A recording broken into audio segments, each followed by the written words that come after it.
Hi hello அன்பு நண்பர்களே, அனைவருக்கும் வணக்கம். விவசாய பெருமக்கள் அனைவருக்கும் ஒரு மிக மிக முக்கியமான செய்தியை கொண்டு வந்திருக்கேன். என்ன அப்படின்றத பற்றி இந்த வீடியோவில் பார்க்கலாம். நாட்டு நிகழ்வு நம்முடைய வீடியோவில் தொடர்ந்து பார்த்துக்கிட்டு இருக்கீங்க அனைத்து நண்பர்களுக்கும் எங்களுடைய வணக்கம். ஸோ இன்றைக்கி நம்ம இந்த வீடியோவில் என்ன பார்க்க போகிறோம் அப்படின்னு பார்த்தீங்கன்னா, இந்த வேளாண்மை துறையில் விவசாய கடனை எப்படி தள்ளுபடி பண்ண போகிறாங்க, வேளாண் விளைபொருட்களுக்கு புவிசார் கொடுத்துருக்காங்களே, இதெல்லாம் குறித்து பார்க்கலாம். அமைச்சர் அவர்கள் பெரிய கருப்பன் சொல்லியிருக்காரு, ஆயக்குடி, கொய்யா, கப்பல்பட்டி, கரும்பு, முருங்கைக்கீரைக்கு புவிசார் குடியீடும் கொடுத்துருக்காங்க. அவர் என்ன சொல்லியிருக்காரு அது எல்லாமே நம்ம இந்த வீடியோவில் பார்க்க இருக்கோம். ஸோ பயிர்க்கடனை தள்ளுபடி எப்படி, நகைக்கடன் தள்ளுபடி திரும்பவும் பண்ணுறாங்களா, கல்விக்கடன் தள்ளுபடி எப்படி செய்கிறாங்க, பயிர்க்கடன் தள்ளுபடியில் யார் யாருக்கு என்னென்ன விதிமுறைகள் விதிக்கப்பட்டிருக்கு, 5 லட்சம் ரூபாய்க்கு மேலே இருந்தால் உங்களுக்கு பயிர்க்கடன் தள்ளுபடி கிடைக்குமா, இது குறித்து எல்லாமே இந்த வீடியோவில் ஒரு முக்கிய அலசலாக பார்க்க இருக்குங்க. ஸோ நம்முடைய சேனலில் முதல் முறையாக பார்க்குறீங்க அப்படின்னா சப்ஸ்கிரைப் பண்ணி வச்சுக்கோங்க. ஸோ வேளாண்மை துறையில் பார்த்திங்கன்னா புவிசார் குறியீடை தற்சமயம் அறிமுகப்படுத்தியிருக்காங்க. ஸோ அது பார்த்திங்கன்னா அமைச்சர் பெரிய கருப்பன் என்ன அப்படின்றத சொல்கிறாங்க. ஆயக்குடி, கொய்யா, கப்பல்பட்டி, கரும்பு, முருங்கைக்கு புவிசார் குறியீடும் கொடுத்துருக்காங்க. ஸோ அவர் சொல்லியிருக்காங்க, அனௌன்ஸ்மெண்ட் பண்ணியிருக்காங்க, 5 வேளாண் விளைபொருட்களுக்கு புவிசார் குறியீடை கொடுத்துட்டாருங்க. ஸோ இந்த புவிசார் குறியீடு அப்படின்றது என்னன்றா அப்படின்னு நம்ம பார்க்கலாம். காலநிலை மாற்றத்தால் ஏற்படும் சவால்களை எதிர்கொள்ள திறனுடைய கிராமங்கள் அனைத்தும் உருவாக்கப்படும். 1.35 கோடி செலவில் நடந்துகிட்ருக்கு. ஸோ அதையும் சொல்லிட்டு இருக்காங்க. உணவு பாதுகாப்பிற்கு 12,500 கோடி ரூபாய் நிதி ஒதுக்கீட்டு பணியை செய்திருக்காங்க. உணவு அப்படின்றது ரொம்ப ரொம்ப முக்கியம், எல்லோருடைய வாழ்க்கையிலும் மிக மிக முக்கியமானது. ஏழை எளிய மக்களுக்கும் பார்த்திங்கன்னா அந்த உணவு தங்குத்தடை இல்லாமல் கிடைப்பதற்கு இது 12,500 கோடி ரூபாயை செலவு செஞ்சுருக்காங்க. ஒரு 2025 மற்றும் 26 ஆண்டுகளில் உணவு பாதுகாப்பிற்கு அதற்கு மேலேயும் ஒரு 25,000 கோடி நிதி ஒதுக்கீடும் செய்ய போகிறதா சொல்லியிருக்காங்க. ஸோ நிதி ஒதுக்கீடு எல்லாமே உள்ளாட்சி நடக்கக்கூடிய, தேர்தல் நடக்கக்கூடிய எல்லாமே நடந்துருச்சு. இதனால் இது எல்லாமே எதிர்பார்க்கப்படுகிறது. இது எல்லாமே பார்த்திங்கன்னா இப்போ ப்ரிப்பேர் பண்ணிகிட்ருக்காங்க. உணவு பாதுகாப்பிற்காக கிட்டத்தட்ட செலெக்ஷன்னா எவ்வளோ சேங்ஷன் பண்ணியிருக்காங்க அப்படின்னா பார்த்தீங்கன்னா 12,500 கோடி ரூபாய். பயிர்க்கடன் தள்ளுபடி திட்டத்தின் கீழே பார்த்திங்கன்னா 10,000 கோடி ரூபாயும் தமிழக அரசால் விடுவிக்கப்பட்டது அப்படின்ட்டு சொல்லிட்டு இருக்காங்க.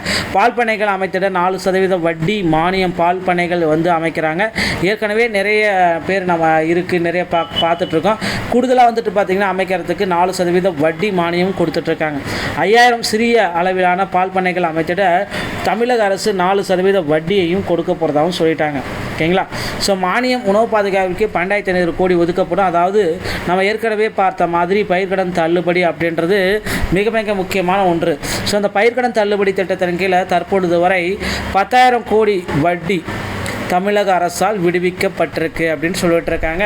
ஸோ பால் பண்ணைகளில் பார்த்திங்கன்னா இருக்கிறது எல்லாத்துக்கும் தற்சமயம் அவங்களும் விடுவிச்சிருக்கிறதாக சொல்லியிருக்காங்க. ஸோ 5,000 சிறிய அளவிலான பால் பண்ணைகளை உடனடியாக தமிழகம் முழுவதும் அமைக்கலாம் அப்படின்றதையும் குறிப்பிட்டு சொல்லியிருக்காங்க.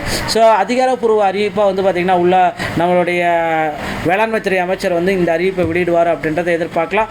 மேலும் பார்த்திங்கன்னா பயிர்க்கடன் தள்ளுபடி எப்பொழுது அப்படின்ட்டு தமிழகத்தில் பாஜக தலைவர் அண்ணாமலை அவர்கள் முந்தைய தலைவர் அண்ணாமலை அவர்கள் தற்சமயம் கேள்வி மேலே கேட்டிருக்காரு.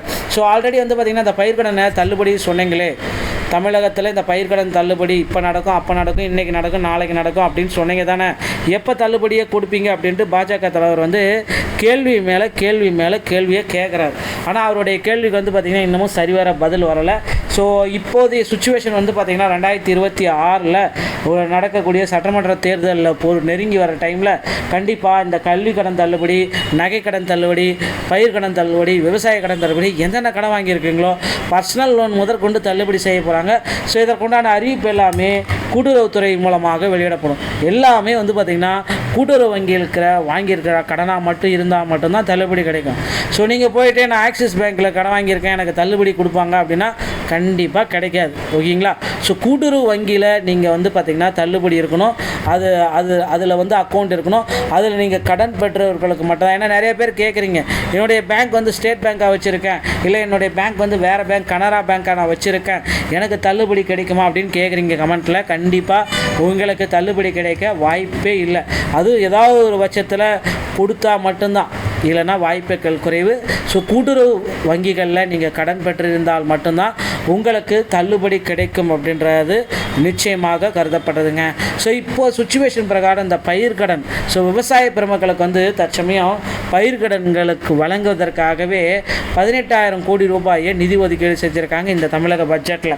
ஸோ பட்ஜெட்லேயே அதிக அளவு நிதி ஒதுக்கீடு செஞ்சதுனால விவசாயிகளுக்கு இனி வரும் காலங்களில் அதிக அளவில் கடன்கள் வழங்கப்படும். ஒரு தனிநபர் கடனாகவே கிட்டத்தட்ட ஒரு 2 லட்ச ரூபா வரைக்கும் கொடுக்குறாங்க. அதுவே நீங்கள் வந்து பார்த்திங்கன்னா நிலம் உங்கள்கிட்ட 5 ஏக்கர் 10 ஏக்கர் வச்சுருக்கீங்க, நான் ஒரு 20 மாடு வாங்கி விடலாம், நான் ஒரு அப்படின்னு நினைக்கிறீங்க, இல்லை பயிர் நான் நெல் செய்யலாம், இல்லை நான் வேறு ஏதாச்சும் பண்ணுறேன், வேளாண்மை பண்ணுறேன், அது மாதிரி நினைக்கிறீங்க அப்படின்னா ஸோ உங்களுடைய பிடி ஆஃபீஸில் போய் கான்டாக்ட் பண்ணிவிட்டு உங்களுடைய பட்டா சிட்டா எல்லாமே வைத்து நீங்கள் கடன் பெற்றுக்கலாம். ஸோ அதுக்கப்புறமா வந்து பார்த்திங்கன்னா அந்த கடன்கள் அனைத்துமே தள்ளுபடியும் செய்ய போகிறாங்க. ஸோ 5 ஏக்கருக்கு மிகாமல் 5 லட்சத்துக்கு மிகாமல் நீங்கள் கடன் வாங்கியிருந்தீங்க அப்படின்னா அந்த கடன்கள் முழுவதுமாக தள்ளுபடி செய்யப்படும். இவர்களுக்கு மட்டும்தாங்க தள்ளுபடி செய்ய போகிறாங்க, எல்லாத்துக்கும் தள்ளுபடி கிடையாது. ஸோ அதுவே 5 லட்ச ரூபாய்க்கு மேலே கடன் வாங்கியிருந்தீங்க அப்படின்னா உங்களுக்கு பகுதி அளவு, ஸோ ஒரு 50% தள்ளுபடியாக இருக்கும், இல்லைனா ஒரு 20% தள்ளுபடியாக இருக்கும், இல்லைனா ஒரு 30% தள்ளுபடி தான் கொடுப்பாங்க. ஸோ தள்ளுபடியோடைய அளவை அந்த இடத்துல கம்மி பண்ணிவிடுவாங்க. அதை நீங்கள் கண்டிப்பாக புரிஞ்சுக்கணும். ஓகேங்களா? ஸோ இந்த வழிமுறைகளை பின்பற்றி தாங்க தமிழகத்தில் இந்த பயிர்க்கடன் தள்ளுபடியை கொண்டு வந்திருக்காங்க. ஸோ பயிர்க்கடன் தள்ளுபடி யாருக்கெல்லாம் நன்மை பயக்கும் அப்படின்றதான் இப்போ. ஸோ கடன் தள்ளுபடி முதல்ல வந்து பார்த்திங்கன்னா விவசாயிகளை வந்து தற்கொலையை குறைப்பதற்காகவே இந்த பயிர்க்கடன் தள்ளுபடி அரசு கொண்டு வந்திருக்காங்க. ஏன்னா விவசாயிகள் வந்து பார்த்திங்கன்னா கஷ்டப்பட்டு விளைச்சல் எல்லாமே வந்து பார்த்திங்கன்னா இயற்கை சீற்றங்களால் அப்படியே போயிடுது. இதனால் நிறைய விவசாயிகள் வந்து பார்த்திங்கன்னா தற்கொலைக்கு போயிட்டுருக்காங்க. ஸோ அதை வந்து பார்த்திங்கன்னா கண்ட்ரோல் பண்ணலாம், அதுக்காகவே வந்து பார்த்திங்கன்னா இந்த விவசாய கடனை முழுவதுமாக தள்ளுபடி பண்ணலாம் அப்படின்ட்டு 2021 தேர்தல் பிரச்சாரத்தின் போது திமுகவுடைய தலைவர் மு க ஸ்டாலின் அவர்கள் முதல் கையெழுத்தாக நான் விவசாய கடன் தள்ளுபடியை நான் செய்வேன், சிறு மற்றும் குறு விவசாயிகளுடைய பயிர்க்கடன்கள் தள்ளுபடி என்று வாக்குறுதி அளித்த மு க ஸ்டாலின் முதல்வராகி 4 ஆண்டுகள் ஆகியும் இந்த வாக்குறுதியை ஏன் நிறைவேற்றலை அப்படின்ட்டு பல்வேறு கட்சி தலைவர்கள் வந்து கேள்வி மேலே கேள்வி கேட்குறாங்க. இந்த கேள்விக்கு தமிழக அரசு வந்து பார்த்திங்கன்னா தற்சமயம் இந்த பட்ஜெட் கூட்டத்தொடரில் பதிலும் சொல்லிட்டாங்க.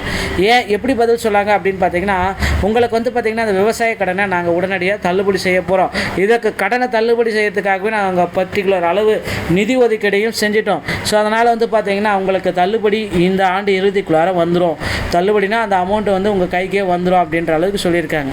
ஸோ அதனால் வந்து பார்த்திங்கன்னா உங்களுடைய கடன்களுக்கான அந்த கடன் வட்டி விகிதம்கான மானிய தொகையும் விடுவிச்சிட்டாங்க. அடுத்து வந்து பார்த்திங்கன்னா அசலுக்கு உண்டான தள்ளுபடி தொகையை விரைவில் அரசு வந்து விடுவிச்சிட்டாங்க. அப்படின்னா உங்களுக்கு வந்து இப்போ 4 லட்ச ரூபா கடன் வாங்கினா 4 லட்ச ரூபாய்க்கு வந்து பார்த்திங்கன்னா அரசே ஏற்றுக்கும், அந்த கடனை தள்ளுபடியும் பண்ண போகிறாங்க. ஸோ மக்களை இந்த மாதிரி தாங்க விவசாய கடன்களை தள்ளுபடி செய்யறதுக்கு அரசு வந்து முன் வந்திருக்காங்க. அது இந்த ஆண்டு பட்ஜெட் கூட்டத்தொடர்லேயே நமக்கு குறிப்பிட்டு சொல்லிட்டாங்க. அடுத்து வந்து பார்த்திங்கன்னா நீங்கள் எல்லாருமே எதிர்பார்த்த மாதிரி இந்த நகை கடன்கள் எல்லாமே எப்போ தள்ளுபடி ஆகும் அப்படின்றதாங்க இப்போ பெரிய கேள்வியாக இருக்குது. ஏன்னா சென்ற ஒரு முதல் கட்டமாக ஒரு பகுதி அளவு நகை கடன்களை தள்ளுபடி செஞ்சாங்க. ஆனால் இப்போ வந்து பார்த்திங்கன்னா எல்லாருமே தள்ளுபடி செய்யுங்க அப்படின்ட்டு நிறைய பேர் கோரிக்கை வச்சுருக்காங்க.